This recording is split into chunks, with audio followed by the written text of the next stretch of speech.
আসসালামু আলাইকুম বন্ধুরা, আজ চলে এসেছিলাম 5th অগস্ট ফুড কার্টে। কিছুদিন হলো আমাদের মনে হয়েছে আমরা একটু ফুড কার্টের খাবার টেস্ট করব, কারণ আমাদের স্কুলের যাতায়াতের পথেই অনেকগুলো ফুড কার্ট পড়ে, আর তার ভেতরে বিশেষ করে আমার এই ফুড কার্টটা দেখে মনে হয়েছে এখানে দাঁড়িয়ে আমি একদিন খাবার খাবো। কারণ মামাটার পরিবেশ আমার কাছে খুবই ভালো লেগেছে। উনি দেখেন চারদিকে গ্লাস দিয়ে ঢাকা ওনার কার্ডটা, তারপরে উনি একটু পরে দেখবেন উনি যখন খাবার সার্ভ করা শুরু করবে উনি একটা সুন্দর ওয়ান টাইম গ্লাভস ইউজ করে। সব মিলিয়ে উনি দেখেন প্রত্যেকটা সময় চামচ ইউজ করতেছে, মানে সব মিলে আমার খুব ভালো লেগেছে, যার কারণে এখানে আসা।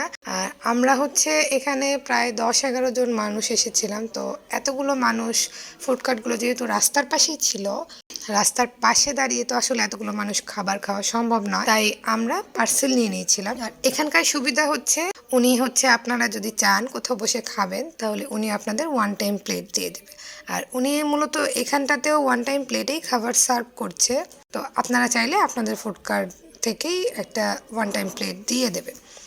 এখানে খাবারের মেনু, এই যে মেনু দেখতে পাচ্ছেন, একটু ফাস্ট হয়ে গেছে আর কি। এই যে মেনুতে ছিল খিচুড়ি, আলু ভর্তা, ধনেপাতা ভর্তা, সরিষা ভর্তা, শুকনো মরিচ ভর্তা, ডিম ভাজা, ডিম ভুনা, চিকেন ঝাল ফ্রাই, আর ওনার আরও একটা এক্সট্রা আইটেম ছিল, সেটা বিফ তেহারি। প্রত্যেকটা আইটেমের খাবার ভালোই হবে। আমরা যেহেতু খিচুড়িটা ট্রাই করেছি, খিচুড়ি আর ভর্তা ভালো ছিল।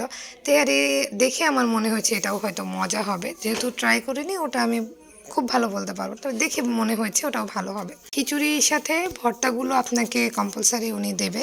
আর চিকেন, ডিম, আপনি চাইলে ডিমের প্যাকেজ নেবেন, চাইলে চিকেনের প্যাকেজ নেবেন, আপনি চাইলে শুধু ভর্তা আর খিচুড়িও এটাও নিতে পারেন। প্রাইস লিস্টটা তো আমি দিয়েই দিয়েছি, একটু স্লো করে দেখে নেবেন। আর আপনি এখানে ওই যে আচার দিচ্ছে, আমের আচার, রুচির আমের আচার। উনি যেটা দেখলাম উনি বয়েমের এই রুচির আচারটাই ইউজ করে, উনি বানিয়ে বিক্রি করে না, মানে সার্ভ করে না। চামচ ইউজ করছে, গ্লাভস ইউজ করছে, সব মিল এই জিনিসটা আমার বেশি ভালো লেগেছে, যে উনি কোথাও হাত মানে খোলা রাখেনি, ওপেন রাখেনি, হাতটাকে সেভ করার চেষ্টা করছে। আর আমি যখন ওনাকে বলছিলাম যে আমাদের সাথে 3টা বাচ্চা আছে, তো উনি আমাদের চেষ্টা করেছে থাইয়ের পিস সার্ভ করার বাচ্চাদের জন্য।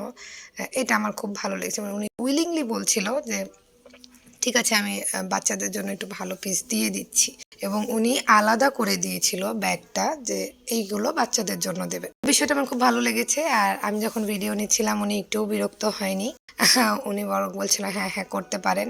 আরও উনি জানাচ্ছিল যে সামনের উইক থেকে ওনার এই ভর্তার আইটেমের সাথে শুটকি আইটেম মানে যোগ করবে, এবং কেউ যদি চায় শুধু ভর্তাও নিয়ে যেতে পারে, উনি শুধু ভর্তাও সেল করবে এক্সট্রা করে। আর এখানকার ফুড কার্টগুলো সকালবেলায় 8টা থেকেই শুরু হয়ে যায়, উনিও সকাল সকালই আসে।